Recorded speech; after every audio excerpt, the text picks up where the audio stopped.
زبیری صاحب سب سے پہلے تو یہ بتائیے آپ مسکرا کیوں رہے ہیں سر؟ کس بات پہ اتنی مسکان ہے آپ کے چہرے پر؟ یہ دور رہ کے بھی آج نزدیک ہے کہ میرا بھائی بیٹھا ہے ان سے ابھی ان کے ساتھ ابھی ایک پروگرام میں تھا اپنے ان کی سب معلوم ہے جو انہوں نے کہنا ہے. اچھا احتیاط سے کہنا ہوتا ہے, بڑے قابل آدمی ہیں. Thank you so much, thank you so much. بالکل بالکل. اچھا اب یہ بتائیے زبیری صاحب, پہلے سے زیر سماعت معاملے پر پہلے سے موجود جوڈیشل آرڈر کی موجودگی میں کیا ججز کمیٹی کے انتظامی آرڈر کے ذریعے وہ کیس کسی اور دوسرے بینچ کو بھیجا جا سکتا ہے یا منتقلی ایسے نہیں ہو سکتی؟ اور کیا یہ عدالتی پروسیس کی توہین آپ بھی کنسیڈر کریں گے جس طرح سے کہ 3 ججز نے آج لیٹر میں لکھا؟ بسم اللہ الرحمن الرحیم. جی ہاں بالکل. دیکھیے کسی انتظامی آرڈر سے, چاہے وہ committee who constituted under the article 191A کے تحت یا پریکٹس اینڈ پروسیجر کی جو کمیٹی ہے, یہ دیکھیے کوئی انتظامی طور پہ نہیں ٹرانسفر کیا جا سکتا, خاص طور پہ اگر پارٹ ہرٹ میٹر ہے. اب دیکھیے وہاں یہ ایشو اس کیس میں اٹھ گیا تھا کہ مخالف یا پیلنٹ تھا, اس نے یہ پوائنٹ اٹھا دیا تھا کہ یہ کیس نہیں اس بینچ پہ لگ سکتا ہے, تو اس بینچ کو خود فیصلہ کرنے دیا جانا چاہیے تھا کہ جی وہ کیس چل سکتا ہے نہیں. وہ کہتے نہیں ہمارے سامنے نہیں لگ سکتا یا نہیں ہوتا, کانسٹیٹیوشن کا جوریزڈکشن نہیں ہے اس بینچ کی, وہی بینچ کا اختیار تھا کہ اس کو فیصلہ کرے. لیکن چلے وہ غلط لگ گیا, غلطی سے لگ گیا, نہیں لگ گیا, ان کی جوریزڈکشن تھی یا نہیں تھی, لیکن کوئی جوڈیشل آرڈر جو ہے وہ ایڈمنسٹریٹو آرڈر سے ختم کر کے یہ کیس ٹرانسفر نہیں ہو سکتا. یہ 10 ممبر بینچ کا اسد علی کا کیس ہے, سپریم کورٹ کا چیف جسٹس جو زمانے کے تھے سجاد علی شاہ صاحب کا, اس کے اندر یہ بات کلیئر لکھی تھی کہ جب ایڈمنسٹریٹو آرڈر سے جوڈیشل آرڈر کو اوور رائڈ نہیں کیا جا سکتا. اب وہ صحیح تھا یا غلط تھا وہ بالکل نہیں ہو سکتا. دوسری بات جو اس میں سب سے امپورٹنٹ ہے کہ دیکھیے یہ جو اچھا تو پھر زبیری صاحب طریقہ کار کیا ہونا چاہیے تھا, کیونکہ اب طریقہ کار پہ سوال ہو رہا ہے, اگر غلطی سے لگ ہی گیا تو پھر ہاں جی پوائنٹ از دیٹ کہ یہ آفس کا کام نہیں تھا لگانے کا.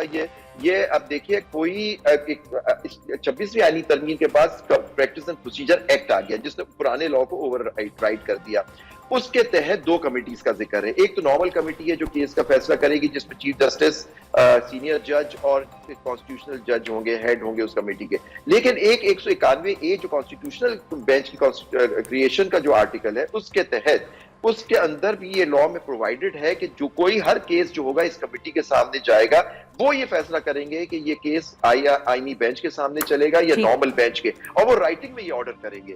ٹھیک ہے. کیس اگر یہ 2 لوگ بیٹھ کے کانسٹیٹیوشنل چیف جسٹس پاکستان اور جسٹس امین الدین جو آئینی جو اس کمیٹی کانسٹیٹیوشن 180 اس کا تو چیف جسٹس پاکستان تو حصہ ہی نہیں ہے, تو یہ بینچ کوئی وہ فیصلہ کر ہی نہیں سکتے تھے اس کیس کو وہاں بھیجنے کا. اگر کوئی کمیٹی با اختیار تھی جو اس کیس میں نہیں ہو سکتی تھی, کیونکہ میرا ویو یہ ہے کہ جوڈیشل آرڈر کو آپ ختم نہیں کر سکتے ایک انتظامی آرڈر سے, تو وہ کمیٹی فیصلہ کرتی تھی. تو یہ آرڈر وہاں سے ہٹانا کیس بھی انلیگل اور انکانسٹیٹیوشنل تھا, کیونکہ اس کمیٹی نے جو 191A کے تحت بنی کمیٹی, اس کے سامنے تو یہ ایشو مدعا گیا ہی نہیں, اس کمیٹی نے فیصلہ ہی نہیں کیا کہ یہ کیس وہاں لگنا چاہیے نہیں لگنا چاہیے. ہر کیس ان کے سامنے جائے گا.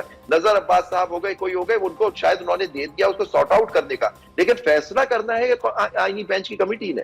ہاں بالکل صحیح ہے. اچھا حافظ صاحب آپ کا اس پہ کیا ٹیک ہے, انتظامی آرڈر پریویل کرے گا یا جوڈیشل آرڈر پریویل کرے گا گیون دی انٹائر سچویشن کے 26ویں آئینی ترمیم کے بعد ایک کیوس یا کنفیوژن سی تھوڑی سی موجود ہے کہ کس قسم کے کیسز جو ہیں کہاں لگنے ہیں, اور کیا ٹیکس کے معاملے جو ہیں وہ آئینی معاملہ ہی ہے, کسٹمز والا جو کیس جس کے اوپر یہ ساری بحث چھڑ گئی؟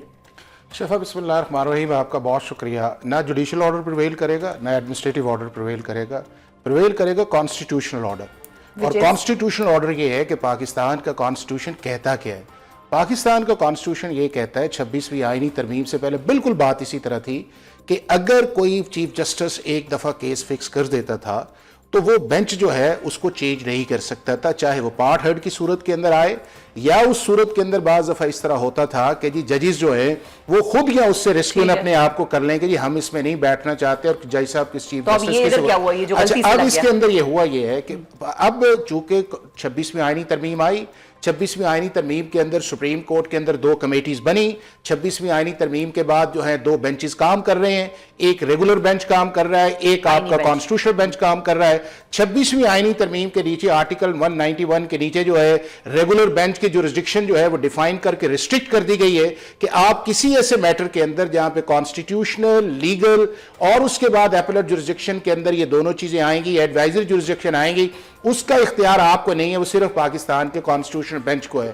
اب اس کے اندر ہوا یہ ہے کہ چونکہ ایک 26ویں آئینی ترمیم کے بعد جو ہے ایک نئی امینڈمنٹ آئی ہے، اس کے اندر ایک کانسٹیٹیوشنل اور لیگل کنفیوژن ہے.